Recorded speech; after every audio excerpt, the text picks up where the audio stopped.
아 잠깐만요. 네.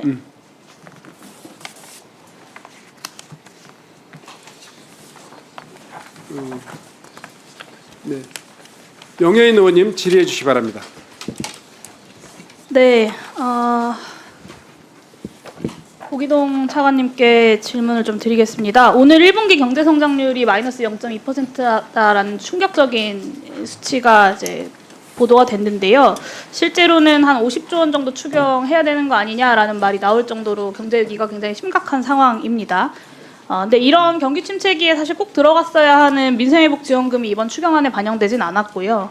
파면은 됐지만 여전히 내란숙의 윤석열 정부 시절에 이 긴축재정의 기조들이 이 추경안에서도 그대로 이어지고 있다라고 볼 수밖에 없습니다. 저는 결국 정권이 바뀌면 민생회복지원금이 불가피하다라고 보고 있는데 이번 추경에서 민생회복지원금이 편성이 되지 않았기 때문에 실질적인 민생회복 효과를 낼 수 있는 정책에 대해서 좀 말씀을 드리려고 합니다. 지역사랑 상품권 발행을 늘리자라는 제안을 좀 드리는 건데요.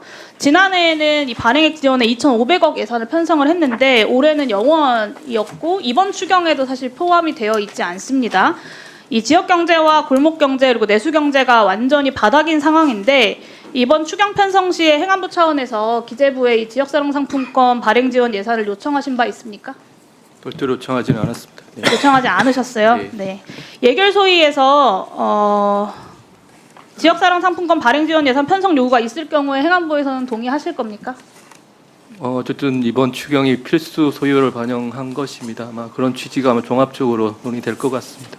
네, 저는 과거에 예산 편성할 때 행안부가 이 지역사랑 상품권 관련돼서 어떤 입장이었는지 윤석열 정부를 넘어서 좀 행안부에서 적극적으로 검토해 주시면 좋겠다는 생각이 듭니다. 이번 추경에 상생페이백 예산이 1조 4천억이 편성이 되어 있잖아요.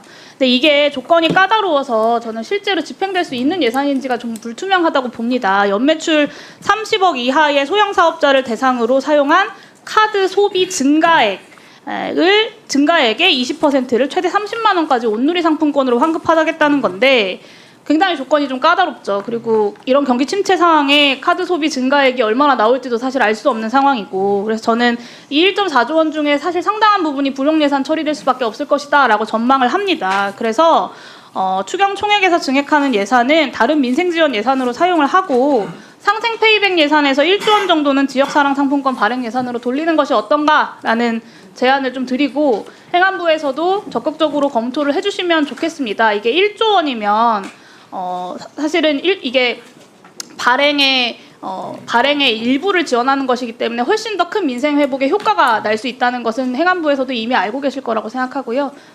그 추경안 심사 과정에서 좀 긍정적으로 검토해 주시겠습니까? 아마 다른 상임위원회에서도 상생 페이백 관련해서 논의가 있었는데요. 일단은 기술적인 문제가 조금 있었고요. 그리고 더 나아가서는 이게 소비를 하다 보니까 서울이나 경기도 대도시 중심에 실제로는 소비가 이루어지는데 그걸 상품권으로 주게 되면 더 쏠리지 않겠느냐는 우려도 상당히 있었던 걸로 알고 있습니다. 합리적인 우려는 아니라고 생각하는데요. 적극적으로 검토를 해주시면 좋겠고요. 위원장과 양당 간사님들 그리고 예결소위 위원님들께 당부를 드리면 코로나 시기에 추경할 때 지역화폐 발행 3조 원에 대해서 8%를 정부가 부담을 했습니다. 이번 추경에서 전국민 1인당 25만 원 만약에 지원했을 경우에 예상됐던 재정지출 규모가 13조 원 정도였는데 이 정도를 지역사랑 상품권 발행 전체 규모로 잡으면 한 1조 원 정도를 예산으로 편성하면 비슷한 효과를 낼 수 있겠다라는 고민에서 제안을 드리는 겁니다. 지금 같은 민생 고통의 시기에 이 정도 예산도 편성하지 못한다면 저는 경제 침체 시기에 사용할 수 있는 추경이라고 보기 어렵다라는 말씀을 좀 드리고 싶습니다. 그리고 네, 한 가지만 더 말씀드리면 차관님 이번 초대형 산불 추경 6,600억이 피해 복구에 좀 충분하다고 보십니까? 그 금액은 이제 행안부의 재난대책비로 6,600억이 반영이 된 거고요. 전체적으로는 1.4조가 산불 피해로 반영이 되어 있습니다. 네, 다른 지역까지 있습니다. 저는 이제 충분하지 않다고 생각하고 뭐 이렇게 묘목값만 지원하는 그런 부분들 디테일하게도 문제 제기할 것이 많지만 시간이 없기 때문에 좀 짧게 말씀드리면 2022년 동해안 산불의 복구 계획 확정액이 총 4,128억이었어요. 근데 동해안 산불의 피해 면적의 4배가 넘거든요, 이번에는. 근데 이번 추경이 6,600억 원에 불과하다라는 것은 좀 선뜻 이해하기가 어렵습니다. 정말로 지난 과거의 사례와 비교해서도 충분하게 추경안을 편성한 것인가에 대한 의문이 들 수밖에 없고 좀 면밀한 점검을 통해서 적극적인 증액이 이루어졌으면 좋겠다라는 말씀을 좀 드리고 싶고요. 이 특별법 제정에서라도 논의가 이루어져야 된다, 지원이 이루어져야 된다라고 생각하는데 그 국회에서 이 특별법 논의 진행되고 있는 거 알고 계시죠? 네, 오늘 특별위원회도 본회의 통과한 걸로 알고 있습니다. 해양부에서도 적극적으로 협조하시겠죠? 네, 당연합니다. 네, 이 피해자들이 일상으로 돌아갈 수 있도록 끝까지 좀 실효적인 지원을 위해서 힘써주시기 바랍니다. 이상입니다. 네,